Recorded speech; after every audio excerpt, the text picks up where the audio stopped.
Friends, అందరూ ఎలా ఉన్నారు? మన జీవితాల్లో చాలాసార్లు మనము నిరాశ నిస్పృహలకి లోనవుతూ ఉంటాం. అయితే నేను కనిపెట్టిన విషయం ఏంటంటే, ఇలా అవ్వడానికి ఒక ఇంపార్టెంట్ అండ్ పెద్ద కారణం ఏంటి అంటే ఎక్స్పెక్టేషన్స్.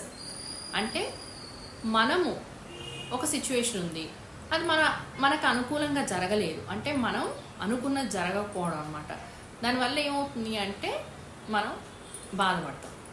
అంతేకాదు, ఎక్స్పెక్టేషన్స్ ఫ్రమ్ అదర్స్, అంటే ఇతరులు మనతో ఇలా ఉండాలి, అలా బిహేవ్ చేయాలి, లేకపోతే వాళ్ళ నుండి మనం ఇటువంటి హెల్ప్ మనం అడగకుండానే అలాంటి పద్ధతులు మనం ఎక్స్పెక్ట్ చేసినప్పుడు అవి మనకు అనుకూలంగా జరగనప్పుడు చాలాసార్లు మనం డిప్రెషన్కి లోనవుతూ ఉంటాం అనమాట. సో ఇది మనం జరగకుండా ఉండాలి అంటే మనం ఏం చేయాలి అంటే, ఒక చిన్నది ఉంది, ప్రాక్టీస్ చేయొచ్చు. ఏంటి అంటే, stop expecting, start accepting. Accept చేయండి. ఓహో, ఈ సిచ్యువేషన్ ఇలానే జరుగుతుంది, ఇది నా మంచికే జరిగింది. ఈ మనిషి ఇలానే ప్రవర్తిస్తాడు, వాళ్ళ ట్రూ కలర్స్ మనకు తెలిసాయి కదా, వాళ్ళు ఎటువంటి వాళ్ళు, వాళ్ళ నిజస్వరూపాలు మనకు తెలిసాయి కదా, సో ఇది నా మంచికే. సో ఇలా మనం ఎప్పుడైతే మన సిచ్యువేషన్ యాక్సెప్ట్ చేస్తూ పోతూ ఉంటామో మన జీవితంలో మనం హ్యాపీనెస్ని పొందగలం.